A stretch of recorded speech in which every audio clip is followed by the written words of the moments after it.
Hey, welcome everyone to the From the Shadows podcast. I am your host, Shane Grove. And before we get into this week's episode, I just want to remind everybody that if you want to follow us and see what's going on and be a part of the fun that we have on Facebook and Instagram, you can find us on From the Shadows podcast on Facebook. We also have a forum page called After the Shadows, where a lot of fans and listeners post kind of cool stuff and have some discussions. You can find me at Shane Grove Author on Instagram or the From the Shadows podcast on Instagram. Those two places you can send us messages. It's the easiest way to get a hold of me. I'm always checking my messages. Nita, our social media queen, patrols everything else and make sure that if there's messages that come through for us, that we get them. So, and then if you go to our website, fromtheshadowspodcast.com, not only can you go find some cool merch if you want to rock a Ozark Howler t-shirt or something, you can also go to the contact button and send me an email and share anything with me. Good recipes. I always like good recipes. I don't want to hear any political views, but if you have a story that you want to share or something that happened to you or something that happened to a family member, please send it to me. I'll answer it. I'll read it, answer you. And if it's something you want to come on the show and share, we'd love to hear from you. So those are all the ways to keep interacting with the podcast, and we love to hear from our listeners, and as long as it's all good stuff. So I thank everybody who does reach out and interacts. It really keeps the community we've built fun, just keeps it fun. And while we all love to hear the stories, we all like it's all fun to come together for the same cause, and that's kind of learning a little bit more about the supernatural, the paranormal, and cryptids. So with that being said, I'm excited for today's guest because she is a fellow Buckeye, and everybody that's in the know, and I don't want to disparage any of our listeners that aren't in Ohio, but being a Buckeye means you're from Ohio. So welcome, Amie, my fellow Buckeye, to the From the Shadows podcast. Well, thank you, Shane. I am happy to be here. Thank you for taking the time to speak with me. Hey, anybody that wants to talk to me is special in my book. Is special in my book. I feel the same way about myself. So you're from southeastern Ohio, and it's pretty squatchy down there. That is a squatchy area of the state. And what I mean by that, it is heavily wooded. There's rivers. There's just a lot of territory that makes it kind of conducive to, if you were a Bigfoot and you were hanging out in Ohio, that's kind of the place you'd want to hang out. Am I right? I would agree with you. Yes, I think because of the waterways that we have here, this area is very rural. A lot of farmland, but even more, there's Wayne National Forest that's just on the tip of our county, and they're very heavily wooded through here. A lot of the farms have gone to wood. The old people have not. They've died, and families have not kept up the farms, and so they just return back to the forest, and there you have it. There's plenty of shelter, plenty of food. God knows we have, a large deer population, and like I said, we have 3 major creeks that run through this county, along with the Ohio River that's just south of it, or just east of us. And so, yeah, I would agree with that. And that's amazing. Like where I'm from in Ohio, to say farmland just isn't getting used and is getting revert back to woods. That's unheard of here where I'm from in north central Ohio. I mean, the farmers around here are fighting for every last, quarter of an acre. to Right. keep to build to make the farms bigger. So that's kind Right. of even in within the same state, not that far away. That's kind of a unique um, kind of happening there. Losing farmland to which may or may not be a good thing. I mean, for the subject we're talking about, it is a good thing. So Yeah, and also the topography here. I mean, it's if you just go from the county that's just a ways north of us, I mean, it's very rocky here. We kind of Hocking Hills a little bit. Not just rolling hills, but it's there's kind of like the foothills of Appalachia, really. And so we got some interesting areas here. A lot of caves, along with some mining. So yeah, I think it's a good area myself. Of course, I'm partial to this area, of course, but so so so tell me then. So yeah, I mean, you're on for a reason, not just so we can talk about the land in southeastern Ohio, but you have had some experiences and you have a keen interest in the subject. So would you kind of like tell our listeners a little bit of your story about how you got into this and what it has led to? yes, I will. It's not a story that I share often, but I have to, if I'm honest, I have to say that it goes back to when I was a child and I had an experience that I didn't understand then, and I didn't understand until actually the internet arrived. I never put two and two together.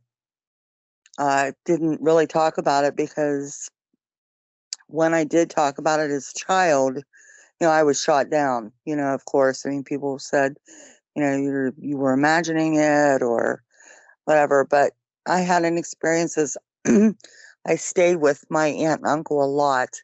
I don't know. You. I mean, you probably wouldn't be familiar with the little town, but again, it was very rural, and they had a hillside that went up from the back of their house, and on the top of the hill was I'm not sure whether it was a commercial pine tree nursery or what it was, but there were pine trees and they were planted in rows. And I was not supposed to go up there. And well, of course, tell a kid not to do something, and So I just remember that I think it might have been springtime. Can't be sure of that. And that it was a slight rain, and I remember running out the back door, running up, straight up, and my uncle had coon dogs, and this was in the morning. It was I would say it was anywhere between 8 and 10 in the morning, and the dogs were always usually very excited to see me because I would take any breakfast out that I didn't want and share them with them. And I remember that day the dogs were in their boxes, and that was unusual. Now it was a light rain, but that didn't really deter them usually. But I didn't pay any attention to that. On up the hill I went, and I was just standing there, not for very long, and I was standing in between rows of pine trees, and I heard something coming from my left, and I thought it was going to be an adult, and I thought I was going to be in trouble. I remember thinking, "Oh boy, I'm in trouble," and it was this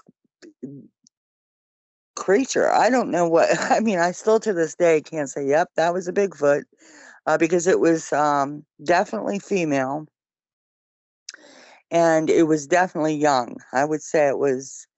The pine trees were probably maybe 4 or 5 feet. They were taller than I was, but they were still probably only 4 or 5 feet high. And you got to remember, this is all from memory.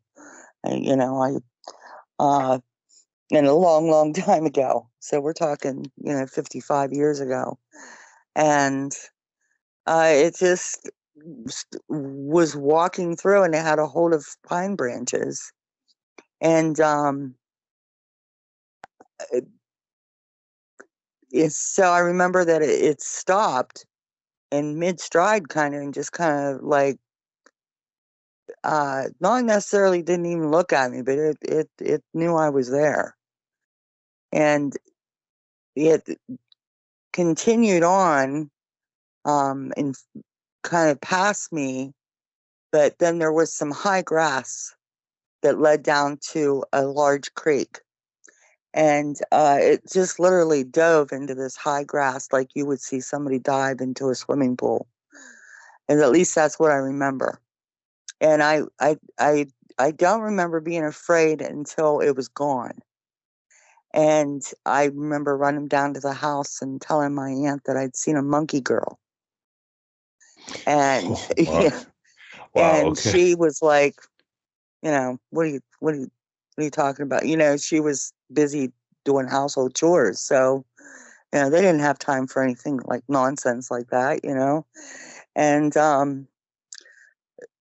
I put that away pretty much until, I don't know, probably the late 90s when, the internet came out. And I remember searching. One of the first searches I did was Bigfoot. That's all I put in, Bigfoot. And the BFRO map came up, and it said click on a state. And I thought, what? So I clicked on Ohio, and of course, all the counties came up. And well, I about fell out of the chair. I was just, I couldn't. It was a magic moment for me. And I can only assume today that that's what I saw. Wow. Wow. So you're standing there and it's about so you're saying it's about a row over, like another row. It wasn't coming down your row. Like it didn't walk past you and brush shoulders with you, but it walked by you and there's It some walked pine by me. Mm-hmm. and there was like Yeah. pine trees in between, so you could see it above the pine trees that you were standing by. No, I could no, the pine trees weren't really actually that close together, and that's why I don't know whether it was, a Oh, nursery, okay. I get what or you're saying. if I no, I mean, no, there were no trees between us. And if I'm thinking correctly, on the other side of that last row of pine trees, there was nothing. So possibly it could have not, that it was weighing its options. Like, do I go on the other side of the pine trees where it's completely open area, and there was actually a house over on the other side of the hill? Or do I walk past this kid, who's no threat, I guess, but it never really looked at me, except that it looked over twice at my feet. And I kind of got the idea is you just don't move. You stay right there. It's So kind of what? it kind of gave you the side eye. Like it didn't like Yes. just kind of like Yes. glance and like, okay, I'm going to keep an Yeah. eye. I'm not going Yeah. to let this thing know that I'm okay. Right. And And I you, mean, this is terrible, but I mean, as a kid, I mean, this was like looking at a naked girl. It was like it yeah. was a young woman. So it appeared, now you went and described it as a monkey girl, but how human, I mean, it had obviously looked human because that's how you're kind of, you're putting in that girl and you're talking Right. about so how human did it really look versus how ape-like? Well, the face didn't look human to me. Okay. I don't remember the face looking human to me. It kind of looked like chimpanzees, except maybe chimp-like. But I guess I would call it a muzzle, or where a chimp's face kind of butts out where its lips are, Hmm. if you know what I'm talking about. Yeah. That was flatter. That it wasn't that pronounced. It was flatter. The mouth was if I remember right, big. But like I said, this is kind of embarrassing, but I was paying attention to the hairy, naked body. I was like, you know, although the body was covered in a black hair, you could definitely still see breasts, and the belly and she looked like and I say she because I can only assume that it was a female, like an adolescent girl. Wow. So, I mean, I, I'm trying to put myself in your shoes there. And like, first of all, maybe, that you weren't so scared right away, maybe because you were in shock Hmm. and, and, and obviously no threat for sure. But I wonder how many times in that area those creatures would even come across an adult, let alone a kid. Right. You Well, know, I don't know. And in knowing what I know now, I really wonder if she was alone. I doubt it. probably not. I Probably doubt it. not. There was somebody probably watch, especially if how you're describing that she appeared to be an adolescent. There was Hmm. most certainly probably an adult watching Right. somewhere. And um, wow. So your aunt then gave no credence to anything you said. It was just No. like you imagine things, or like I can't. Here's what I can't get is you had to obviously be scared or frightened. Something you saw something, okay, that frightened you. And for an adult to just say, I don't have time for this. Hmm. Okay, even if it wasn't a Bigfoot, what if it was a bear or what if it was a wolf or you know what I'm saying? Like Right. that's all stuff that you probably as an adult living there want to know is going. And what if it was a human? What if it was just a wild human that you saw up there? Those are all things that as a landowner and person that lives right there, you probably want to know. So I don't understand the dismissive nature of people to just say, so it makes me wonder if she knew exactly what it was that you saw. I don't know. I think probably it might have been, I distinctly remember saying, no, I just saw a monkey girl, And so she's like, what? I think she's like, what? I just saw a monkey girl, and she just dismissed it. I mean, she's like, go back outside, I'm like, no, I remember going in and sitting on the couch and just sitting there, no TV. I mean, that wasn't unusual, but no, I just, didn't go back outside, so yeah, that's that. But it never it did scare me. But it didn't scare me until she was gone, until it was gone. And then, I remember running back down to the house, and I was uh scared. I think I was afraid and I was in awe, of wow, that was really weird. What just happened, Yeah, So absolutely. that's It's kind of like being in an accident or something. Like while the accident's happening, you're trying to stay calm and cool and whatever. And then once it's over and you're driving home, you're like, oh my God, I was that close to dying. That's right, when it starts to right. hit you. The reality starts to hit you. So before we jump ahead to where you kind of are validated, then like, did you go up the hill and explore any after that on your own, or was that just kind of No, like I'm like not no, going okay? no. Um, so you go all these years, and so what are we talking? 20, 30 years maybe until the internet comes around and you kind of are validated. Yeah, I would say it was probably close to 30 years. Yeah, Okay, yeah. so So you find out that there's other reports from there. Did you ever go back as an adult and maybe your aunt and uncle were long gone? And I never was able to go back up there. They were gone, and the house was sold.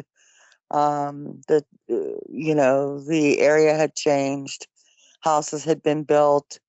So I never did go back up there, and it frankly was. I don't know how to say this without really. It that did something to me, you know. mhm. I really felt like for years, and I may still feel that way, that it set me apart somehow as far as being a weird person, you know, not fitting in, if that makes any sense. And so it wasn't a good thing, if that makes sense. It didn't feel, I mean, at the time, it didn't feel like a good thing. Has that, and when we'll get into some more stuff here, but has that feeling changed some? I mean, because we kind of talked about this before we got on the air that, it's, there's a lot of people that in theory would love to have that experience that you had, but it's careful what you wish for sometimes, it's not always the most opportune time to have a sighting as like a 10-year-old all by yourself that nobody believes, Yeah, that may, well, and right, and I was younger than that. I mean, oh, even younger than that. Okay. I'm thinking I was about five, Holy 5 or 6. I smokes. was really little, yeah. But I kind of uh compare it to a person that's been traumatized in their youth, and it sets them apart. Mhm. Because when I did try to talk about it I remember trying to tell my brother, and his response taught me not to talk about it anymore. So it kind of, you kind of get this, uh, why me? Why? Uh, I just felt like it kind of set me apart for like most of my life, to be honest. So It's that's when I say crazy it's not to, a good thing. yeah, and it's crazy that you have to be made to feel that way because it's not a bad thing. You know what I'm saying? It's not like, you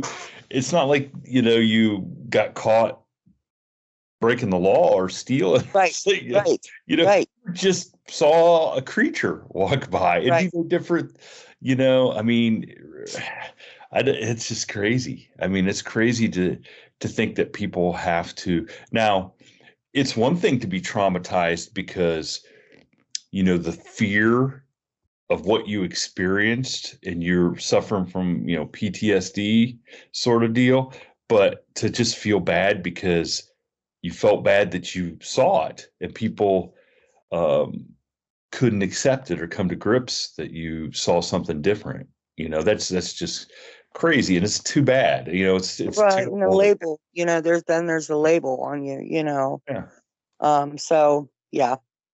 So, but then I got through all that. Well, I'm glad because I mean, Yeah, me that's too. so the internet is been actually good for something. Yes, When it goes to, it's not good yes. for a whole lot. So now you start doing some research and you find out that you're not alone. Right. What starts happening then? Well, I think I basically I found a group here in Southeast Ohio, not too far from me, out of the Salt Fork area. And it just happened that Cabela's in Triadelphia, West Virginia, was putting on some like small conference. So I attended that, and I think I listened to uh, Dr. Meldrum was one of the speakers. Uh, I feel terrible, but there was a couple others that I would know their face, but with names just completely, I just lose names. So I felt a little more validated. At least I'm not alone in this. And maybe this is what I saw. I still hadn't put, I'm still trying to put two and two together. So yeah, I started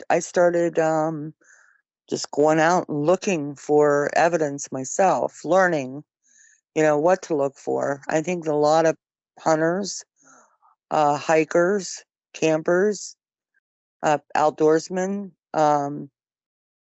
go right past things that they don't even know, and they'll say, "Well, I've never seen anything out there, but do you know what you're looking for?" And so it's taken some time, but I've really enjoyed, all the research as far as reading and listening to podcasts and to stories. I love listening to stories and gleaning what information I can get out of it. And then maybe years down the road I'll hear another story that has the same type of behavior or incident, and then you can say, okay, you know, maybe this is part of their behavior, or, but that's what's going on with me. And hey, look, you hit the nail right on the head with all these and podcasts have really opened it up, along with the internet and some stuff on television, of getting some of these stories out there that people have held close to the vest or just never have shared, because it does help. Every little piece is a part of the puzzle. That's it. Exactly. And Exactly.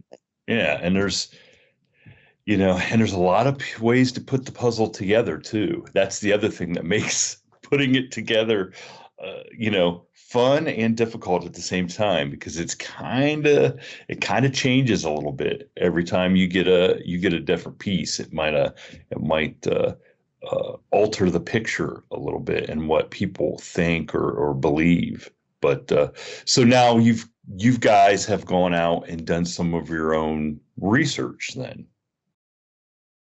Yeah, it's hard for me to call myself a researcher because I can't say that I really conduct myself as even a, a what do we call an amateur scientist, or what I know there's a name for it, or civil scientist, citizen scientist, I think it is.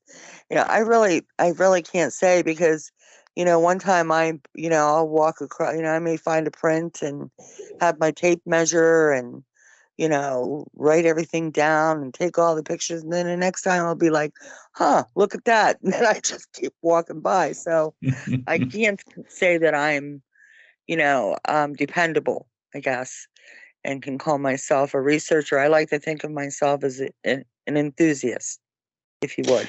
And I can align myself with that, and it's the same every day when I show up for work at the post office. I don't consider myself reliable or professional, but I am some days enthusiastic about going out to work, Right. but they still pay me. So maybe there's hope. There's hope for your enthusiasm. That's good. Yeah. Yeah. There's not a whole lot of payment in Bigfoot enthusiasm, but, I mean, the rewards are there, but So yeah. you are going out and at least doing some exploration and attempts to, um, to confirm or to further put together your picture.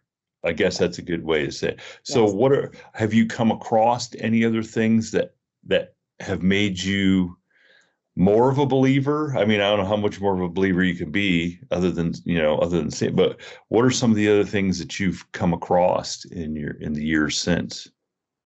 Well, I mean, yeah. I mean, I think I've come across some interesting structures or tree manipulation, um, that I thought, how did this happen? And the important thing is to remain skeptical, skeptical, skeptical. How did this happen? Nature can do a lot of wild things, and so you have to really uh, try to do your homework on how could this have happened.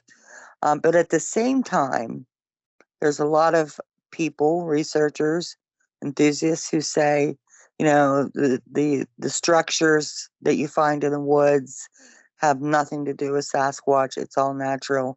And I say to that, every living thing manipulates its surroundings. Yeah, every living thing does, you know, and so why would they be any different? This is their home. They may have very practical reasons for doing this, or it may just be creativity and boredom. I don't know. But I do believe that they do manipulate, you know, their surroundings as far as trees, structures, and so yeah, I've found some really interesting tree structures. I've found some big tree structures. I've found, you know, rock stacks, footprints, and, you know, people's stories that they've, you know, been willing to share with me. Going back to like the tree structures, there's not. I don't think I've heard anybody make a more valid statement. I mean, from squirrels to all the way down from ants Yep. to bears to humans. Anybody that steps into the woods or into nature manipulates it to make it more comfortable Right. or suit their needs. Correct. Is for whatever reason. I mean, humans come in, pitch a tent, cut down some firewood, build a fire, you know, do whatever.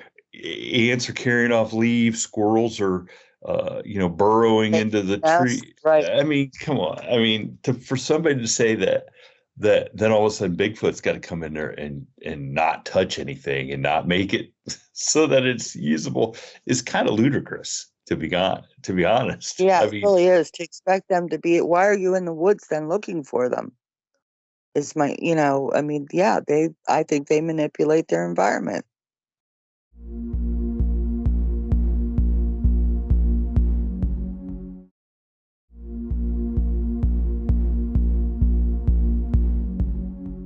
that's a great point. So where do you guys do most of your like where do you go out the most and where have you found some of the most interesting things? Uh, I will say probably Salt Fork as a group.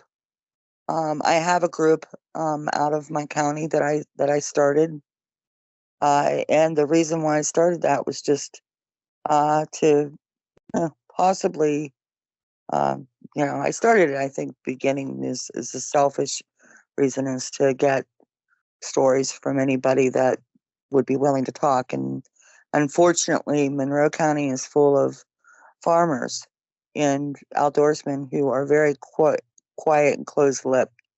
They don't talk. Very few people. Most of my reports come from women. Uh, so Salt Fork as a group is probably where we go to the most. But my husband has property in Monroe County where it is exactly that. The farm has gone back to forest. And the first time I walked onto that property, not only did it have this very woo kind of feeling, you know, kind of ooh, you know, it yeah, there were some tree structures in there. There were. Are you familiar with multiflora rose? No, As what is okay, that? it's just a wild rose that was introduced came from England, settlers, whatever, and it just is very invasive, and it will just it's just like a very thick thorny bush, and it gets these little pink flowers on it. But you know, we were walking through there. He hadn't been on the land for 40 years, Holy and moly. so yeah, so we're walking through there, and the multiflora rose bushes there were actual tunnel systems in them, and they were bigger, taller than deer. I could walk through them. Um, I'm not talking like, you know, a quarter of a mile tunnel systems. I'm Yeah. just talking Yeah. about as big as, if you know what a grape arbor is. That's what it reminded me Yeah, of. yeah, exactly. Okay. Mm-hmm. There was some interesting tree structures or something in there. And I said to him, "You ever seen or heard anything weird?" He's like, "No, never." But his sister lived on the property, on the edge of the property, and she would once in a while would say these things to me, and I would never bring up the possibility of Sasquatch because frankly she lived there alone. I didn't want to scare her. But she, yeah, strange stuff. Like I saw a bear out by the apple tree and it was standing up the whole time. And I'm like, okay, what do you do with that? a, a bear standing up the whole time. Yeah. I've never seen a video of a bear where it didn't look so awkward standing up on 2 feet that it was kind of obvious it didn't belong on two Right. feet, and I but look, you got to people rationalize stuff to Absolutely. fit what to fit what they know, Yeah. Yeah. It's like you describing what you saw as a monkey girl. Right. You knew what a monkey was, you knew what a girl was. That's how you rationalize it, Right. like and that's not the first. That's the question. Okay. I wanted to say I do some of my, hiking and looking into on that property. And it's about 100 acres. Well, that is not the first time that I've heard about, you know, gosh, how to describe it? Like vegetation that was manipulated underneath to make it so that there were passageways for seemingly people-sized beings to traverse without being seen, or had to have some protection. Right. I've heard that, and I've heard it. Gosh, and I think the one story I heard was way up in Canada, maybe out in the middle of nowhere. These guys stumbled across it, and it was like you said, weird. You see it, and you're like, okay, something is obviously. I mean, plants just don't grow like a tunnel.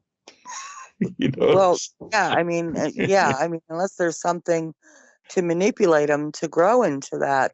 And I found I found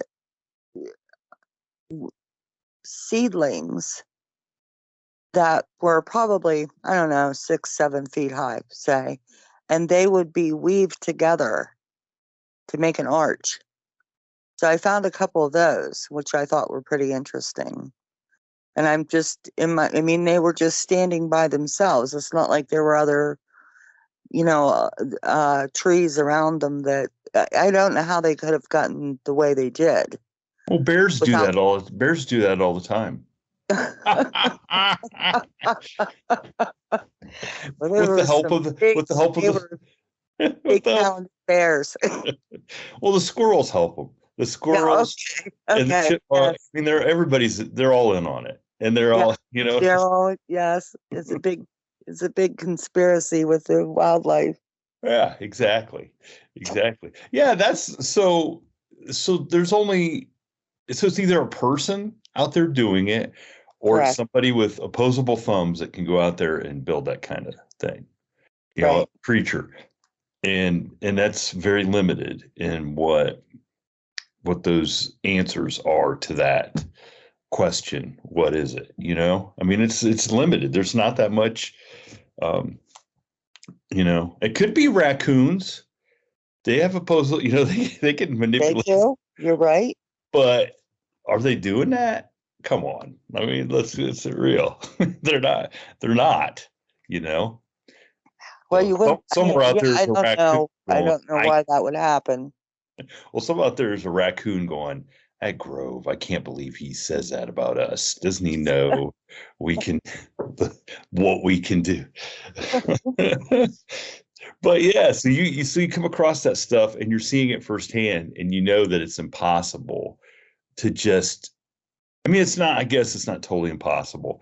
It's highly unlikely that that is something just natural, that it hasn't been um, fashioned that way for Right. but for a purpose too, whether like that sapling, that's got probably a marker is the most common thought process, is it's a marker of some sort Yeah, I to. have no idea, you know, why it was where it was, and uh, how old it was.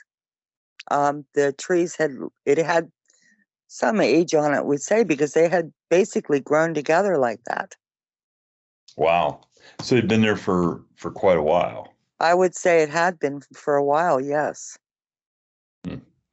So the footprints that you have found, because I am coming back because I know there's a recent discovery. How many times have you come across footprints that you really are pretty confident that there's something more than just um, a bear or a big dog or something, that they don't fit in where you found them? Well, first let me say that there isn't one footprint that I am able to say absolutely 100%. Nothing else but a Sasquatch made these. I can't say that. But I will say that when I do find a footprint, I try to take into account everything. The weather. How cold is it? How likely is it this a person? Because the only other thing that it could be is it could be a bear, double step bear. That's possible. But how likely is it really that a person's going to be out running around barefoot? Um, so you have to look at, the substrate, the topography, the weather, everything. So probably my first one that I found was in Beaver Creek State Park. Are you familiar where that is? Yeah, I believe I know where Beaver Creek is. Isn't um Go ahead. Go ahead. I It's don't want north. to. It's north of Steubenville, Ohio. Okay. That's okay. All right. That's different than where Beaver Creek actually Yeah, is. that's near Beaver, Dayton. This is yeah, that's what I was going to say. Is right. Creek the town or whatever is near Dayton? But Beaver Creek State Park. Okay, I'm looking right now. So it's Mhm. down. Okay, down near East Liverpool. Correct. Okay, so Correct. it's down close to the river. Yes. Okay, all right, I gotcha. Beaver Creek State Park. It's not really a large park, but it's Columbiana County, by the way. Okay, okay. So, I'm going along a trail called Gretchen's Lock, and I've got my two dogs with me and go down the trail just fine, except I will say that I did smell something very bad, and it was a very brief whiff. And then, so what? So I go on down the trail. There's a little plaque at the end of the trail talking about Gretchen's Lock. And it also, just so you know, has a lot of paranormal properties attached to it, just so you know. Uh, Come back and get about halfway back, and my dogs just shoot off, leave me in the dust, except it was raining, leave me in, on this path, and they just go back to the parking lot.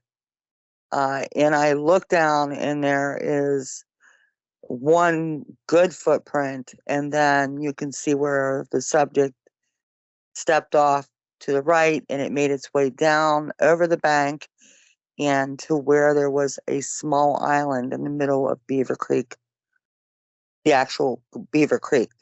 Beaver Creek is a pretty large creek that runs through there.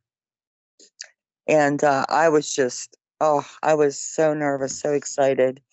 I did get measurements on it, didn't have any casting material, never had casted.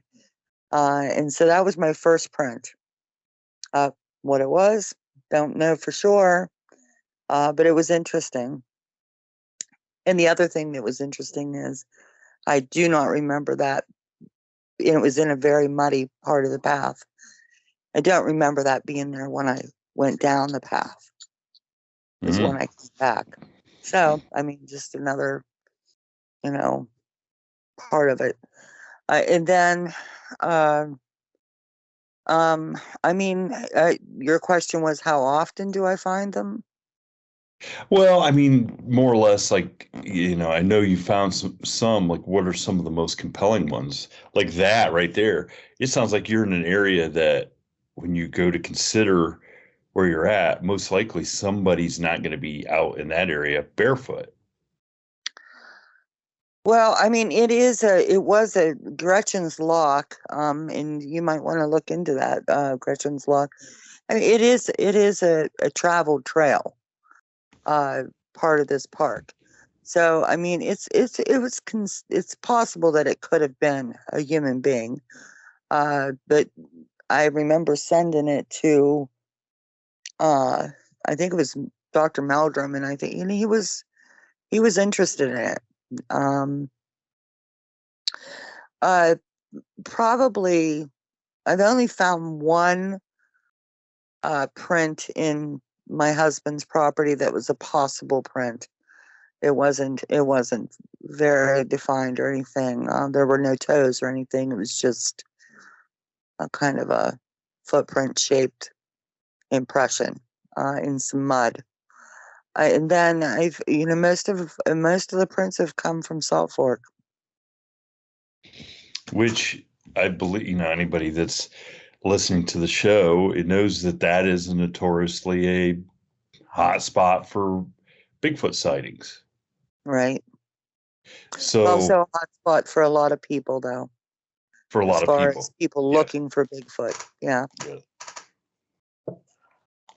So tell me about the recent footprints that that I just got the text about. Yeah. Talk to me about those. Like where those where you found those and what's kind of strange about those. Well, the about 2 weeks ago, again, I'm camping in Salt Fork with a group of other enthusiasts, and we decide, we all kind of say, hey, where do you want to go today? Where do you want to look? And the promise I made to myself in beginning of the summer is that I was not going to hit all the normal spots that everybody hits. That I was going to try to find some new areas, to look. And so I was kind of drawn to the shorelines here lately. So I did found a possible trackway in April, and we can talk about that later. But recently, so 2 weeks ago, so we go to a shoreline which was very rocky. So to walk in barefoot on this shoreline would have been very uncomfortable. The other thing is that it was mud and rock, and it was very like dried mud. It hadn't rained for a while. Now this is 2 weeks ago. We found all kinds of prints, but 8 of the best we cast. And there were approximately about 4 different sizes, I'd say. From 12 inches down to 4 inches. So not real big. Possible humans, yes, but the one track had only its big toe. And this was, I believe it was the left foot. And the smaller toes were not visible.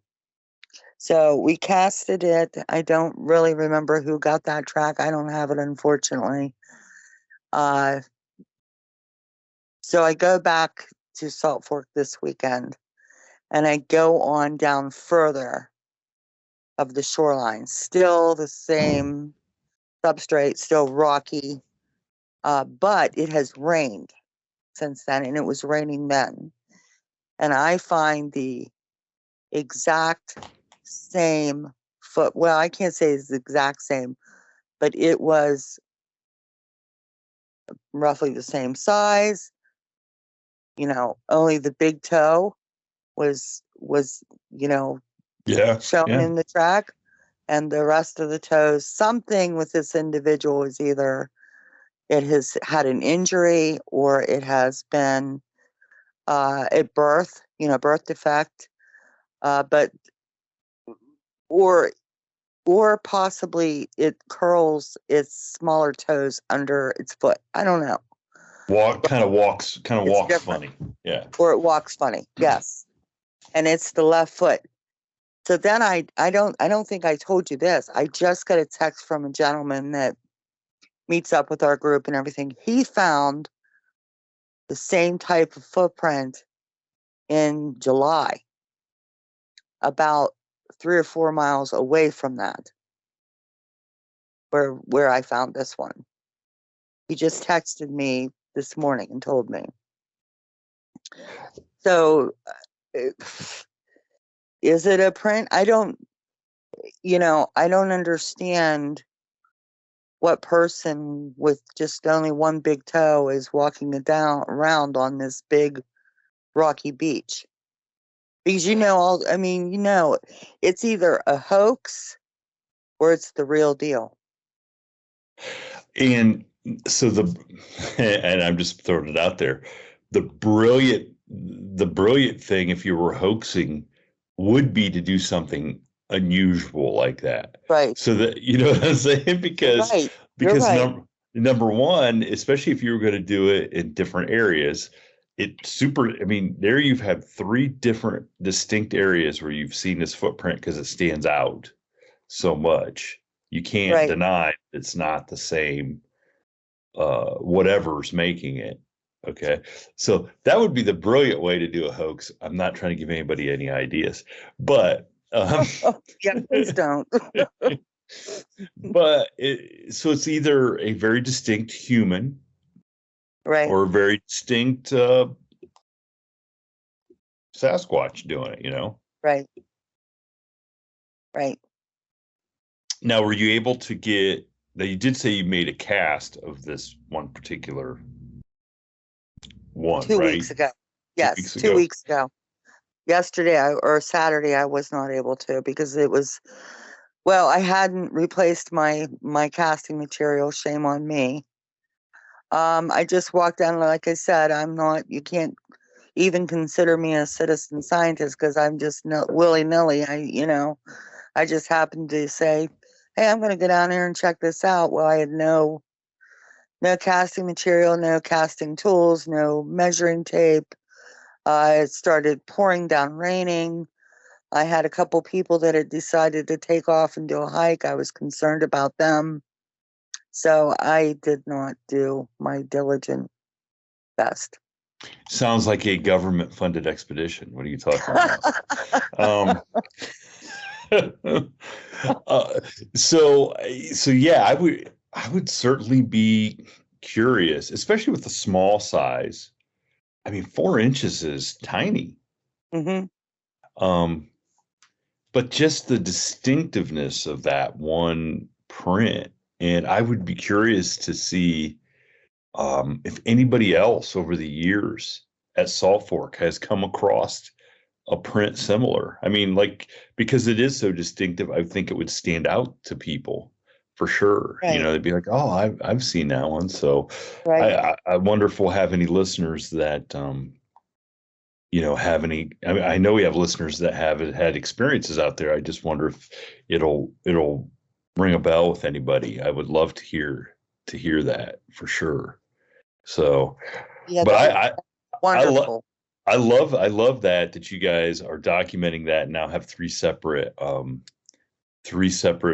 sightings of that same similar track. That's pretty cool. Right. Well, so we're gonna have to wrap up here in a little bit, but I kind of teased you about anytime I'm talking to somebody, I always kind of question, like, hey, anything else ever happened to you? And you just so confidently told me you didn't have any ghost stories. But then you let it slip that you might have a supernatural story or two. So I think if you want to, and I have no idea what it was. I didn't press you. So if you do, you want to share like a couple other things here before we wrap up? Because I mean, I'd Well, love to I hear think it. so because I think I'd like to. My whole, as I said with this group that I started out as a selfish motive, as I wanted to get other people's stories. But then as I time went on, I really wanted to be a place where people can find information and say, okay, I'm not crazy. No matter that because I told my husband or my mom or my aunt that an experience happened, that I'm not deemed crazy. People or other people are experiencing this. So yeah, I think I do want to put it out there. It would be associated with Sasquatch, but it's also, to me, until we know better, until we understand. I always use the example of sonar. You know, we didn't understand bats 100 years ago, and how they fly and how they communicate, and now we do. And so maybe the what I'm about to talk about is, of course, mind speak, and I Okay. myself have experienced mind speak, and I know others that have experienced mind speak.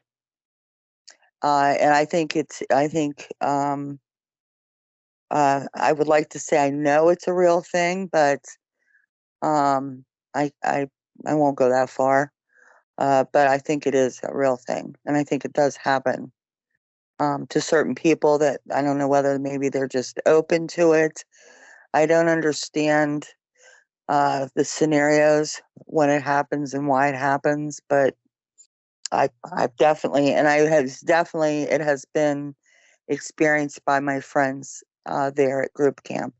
And I just want to say, I don't know if you're familiar with this or your listeners are, but group camp has been dubbed the bleachers. And that's where we camp at Salt Fork. It's actually outside of the park. It's basically a field. It's surrounded by woods and swamp and food plots. Okay. And I know So you mentioned that before, and I had never heard that described like that. yeah, it's just a field, uh, and there's no amenities.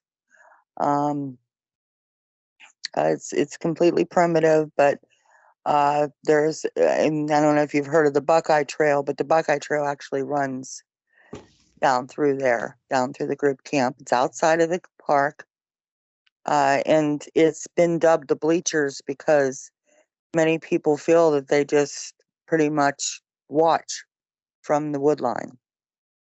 Uh, Not just me, but a lot of people who go in there feel that they've been watched, and so therefore, I've had a couple friends who've had experiences with mind speak, and they were totally blown away.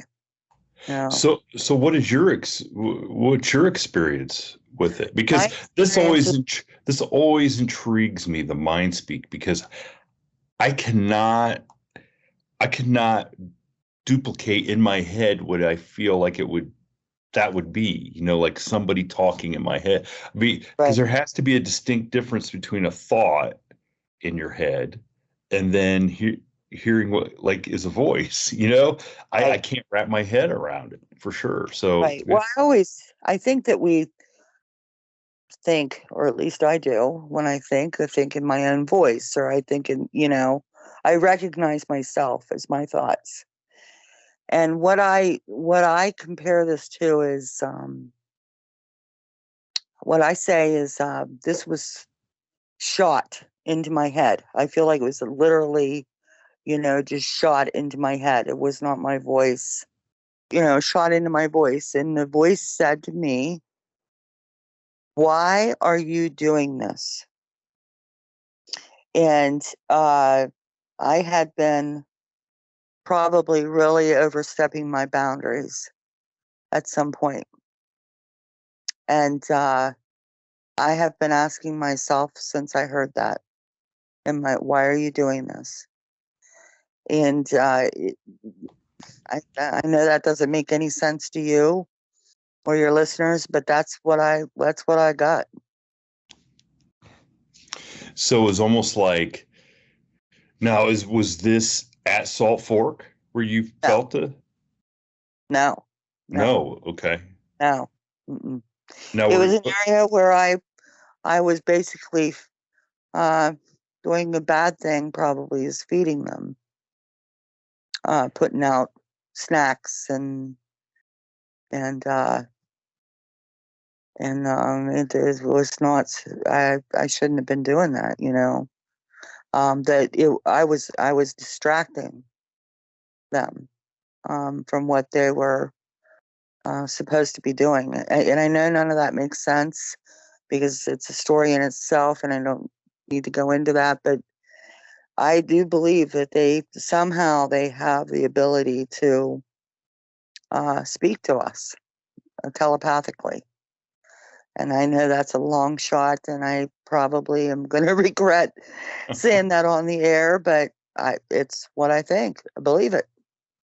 well, I don't listen, I don't think that's a stretch, because if we believe that these creatures are more human than they are just animal, okay, Right. that we believe, I mean, and scientifically, it's kind of, there's been studies that show, I mean, the government has done experiments to prove how valid it is, but human beings have telepathic and um,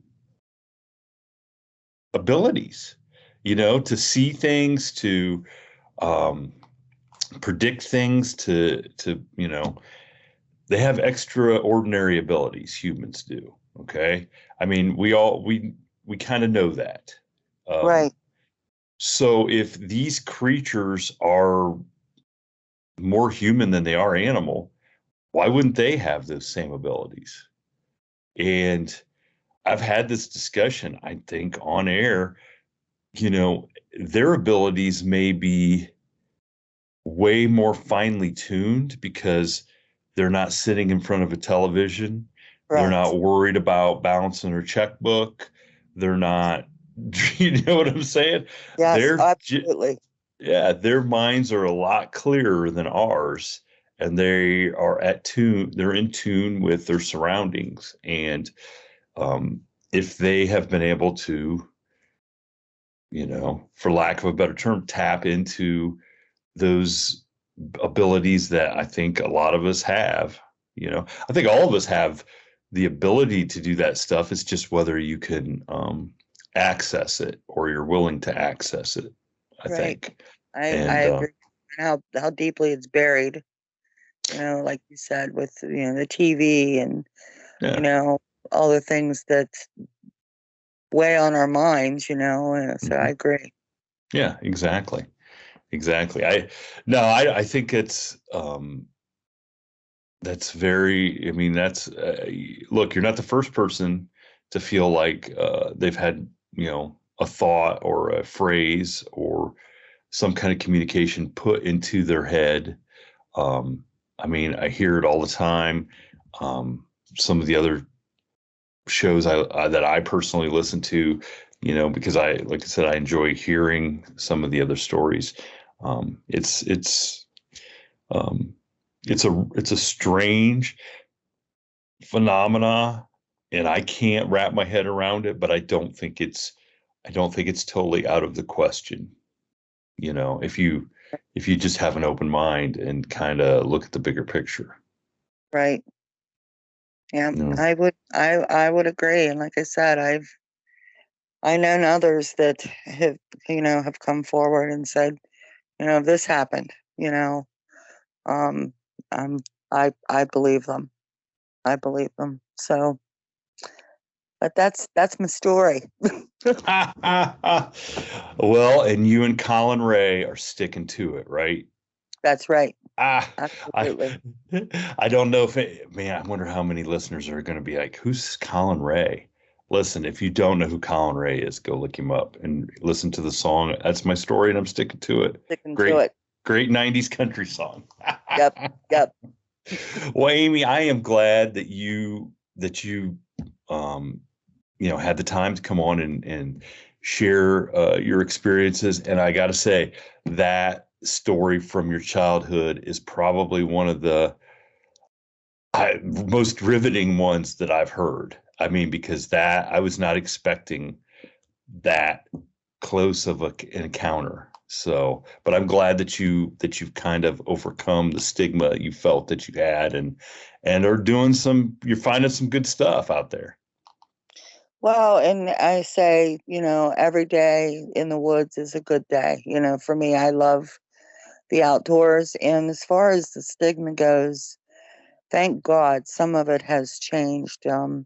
There's a lot of people, I'm sure, went to their graves that just felt, they had temporarily lost their minds. And so I'm glad that has changed, It's the same with the UFOs thing. So imagine Yes. how many years the government tried to make everybody think they were crazy, and then finally come out and Yes. said, "Yeah, it's true."